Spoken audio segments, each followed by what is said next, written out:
Bienvenue dans l'émission Les Conseils des Docs. Je reçois aujourd'hui le docteur Fatia Cherfioui, pédiatre urgentiste, qui va nous parler d'un sujet très important, la mort subite du nourrisson.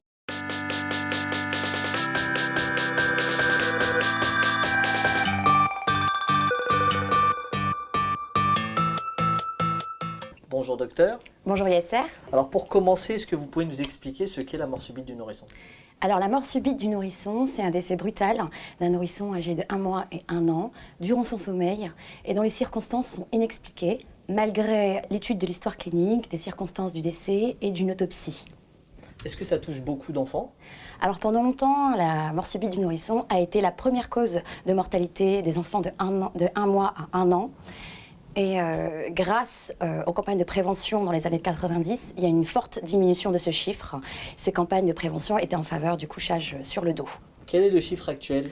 Actuellement, le chiffre est de 250 décès par an. Il est stable depuis quelques années, c'est non négligeable. Comment peut-on prévenir le risque de mort subite du nourrisson? Alors, la prévention, c'est le plus important. On peut retrouver ces items de prévention dans le carnet de santé à la page 14, destiné aux jeunes parents et aux futurs parents. Il y a plusieurs items qui sont décrits. Donc, la première est les modes de couchage. Donc, le couchage sur le dos. Il faut mettre son bébé sur le dos, non pas sur le ventre, ni sur le côté, qui a un risque de bascule ventrale. La position dorsale permet d'éviter, en cas de reflux ou de vomissement, une obstruction des voies aériennes supérieures.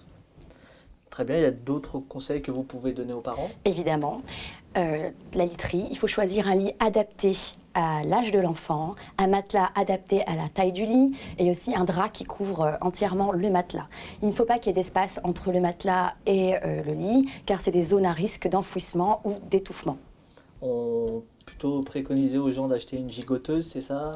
Plutôt qu'un drap ou... Ouais, il faut absolument ne pas trop couvrir son enfant, pas de couverture, pas de couette.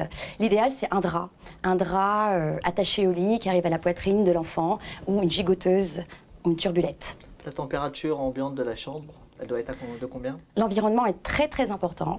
Il faut une température ambiante entre 18 et 20 degrés et bien entendu éviter le tabagisme passif. Il ne faut pas non plus que le bébé soit trop chaud, donc il faut éviter de trop le couvrir. Il faut également éviter tout ce qui est peluche ou tout ce qui est coussin autour du bébé, qui sont des objets à risque d'étouffement et d'enfouissement aussi. Qu'on offre beaucoup lors des naissances. C'est très joli, mais c'est dangereux. Est-ce qu'on peut surélever un petit peu le lit, comme certaines personnes font? Alors, dans certains cas de pathologie respiratoire, on peut surélever le lit, notamment dans les bronchiolites, mais ce n'est pas indiqué. Alors si on parle maintenant plutôt de la vie avec bébé et les parents, comment ça doit se passer? Est-ce qu'il y a des recommandations? Est-ce qu'on dort avec bébé ou pas du tout? Alors les dernières recommandations de la Société américaine de pédiatrie en 2016 préconisent de dormir dans la même chambre que le bébé durant les 6 premiers mois, mais bien entendu dans des lits séparés. Il faut évidemment proscrire le co-sleeping, c'est-à-dire dormir avec son bébé dans le même lit, ce qui peut être très dangereux. Donc ne pas dormir avec lui ni sur le canapé, ni sur le fauteuil, chacun son lit. Vous allez faire des déçus.